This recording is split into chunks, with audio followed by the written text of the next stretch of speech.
and today we are doing a Emperor Palpatine Hero guide. Before we begin, please like and subscribe for future Star Wars content, and maybe some of these someday. But yeah, let's get started by talking about Palpatine's base stats. Now, Palpatine has 700 health, which is middle of the road, I would say. Not bad, not good either. It's just very average. The health regen, 250, which is also very average. So he can, after 5 seconds of not taking damage, he will start to regen his health at a rate of 75 health per second. Palpatine's movement is probably his best, especially his dash, which is god tier, except from sideways and back. Now those are a bit average, but his forward one is probably his best one, or the best in the game. After he jumps, he descends slower, like Vader. I'd say a bit quicker than Vader's, but you can be the judge of that. Palpatine has 2 types of attacks. They have a one-handed and two-handed attack. His one-handed does 45 damage for 14 seconds. His two-handed one does 90 damage for 7 seconds. So his stamina drains double with 2 hands, but I'd say it's a better one overall. One-handed is good with dealing with crowds, but I'd use the second hand and pick them off one by one. But yeah, we've got that out of the way, a bit quicker than usual, but we'll start with Palpatine's abilities, Chain Lightning. Now, Chain Lightning is where the Emperor, Emperor Palpatine unleashes a burst of lightning which hits the target and spreads to those around them, as you can see there. Now, it does 120 damage per person. It bounces off 4 targets, which is pretty good, and then a star card that can up it to 8. I'll talk about that later. There's a 15-second cooldown for this, and I would use it for picking opponents in tight areas. So, like second phase Naboo, good suggestion. Which I'd say you'll probably be hearing a little bit more about Naboo later on in this video. But yeah, we have Chain Lightning for his first ability. Next ability, we have Electrocute. It says Emperor electrocutes enemies in front of him, immobilizing them, obviously. So, this ability is probably one of the worst abilities in the game. There's a 1 second shock time, but because of the lengthy animation, you can only attack for half a second. It has a 20-second cooldown, and it can be blocked and dodged. It's probably one of the worst ones as well. But the good thing is, though, it's longer than Chewbacca's and Iden's shock. But hey ho. I would probably use this for a saber hero. Use it when you're a lengthy distance away. With everyone else, just use it whilst they have their back against you. Also, this ability is probably one of the worst abilities in the game, like I said. I wouldn't use it a lot, me, except from my HVV to help your teammates escape. But Palpatine's Electrocute ability done. Finally, I'd say Palpatine's best ability, Dark Aura. So this says Emperor Palpatine charges the air around him with force energy, damaging those around him and slowing their movement. Now this has a 25-second cooldown, which is one of the longest in the game. Thanks to Plasma's joy when it explodes, and probably Vader's force choke and a couple of other abilities. It has an 8-second activation time, and it chips off 15 HP per second.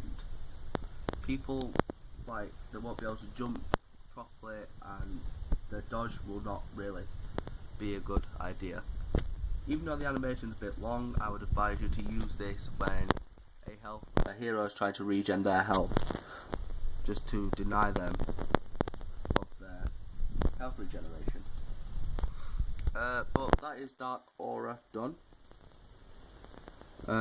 let's move on to star card options.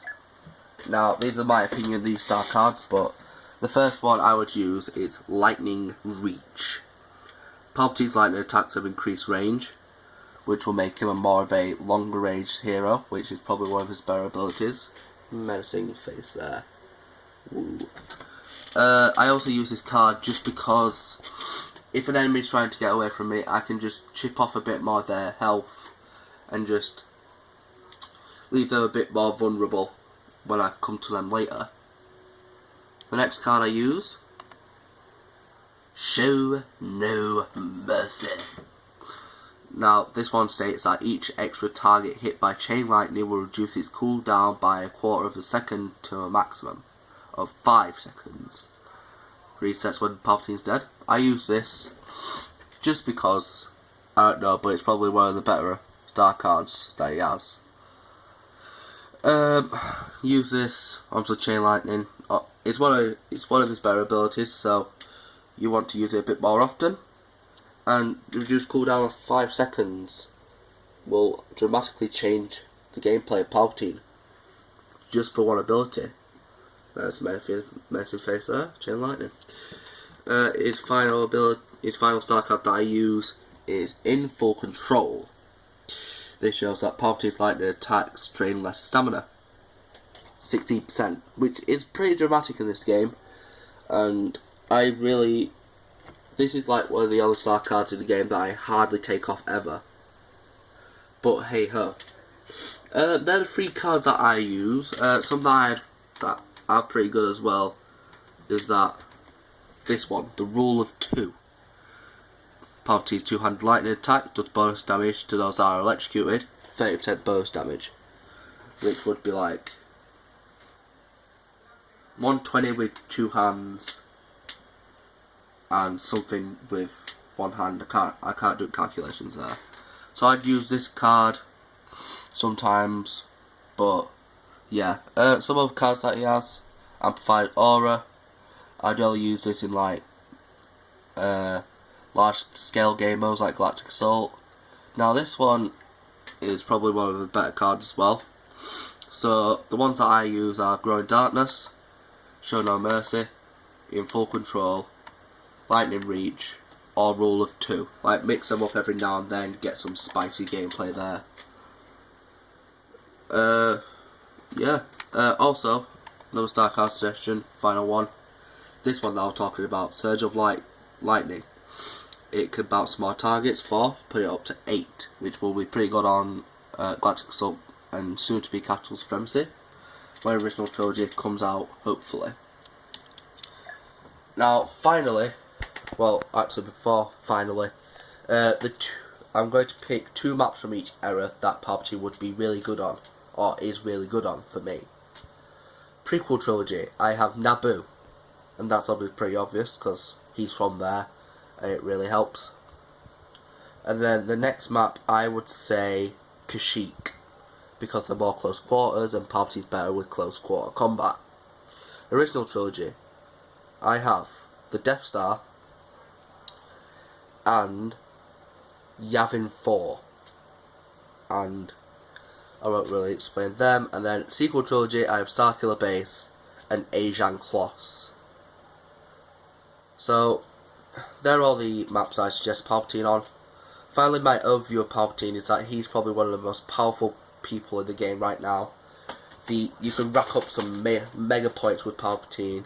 Obviously, I have him level 64. Collection update coming up soon, guys.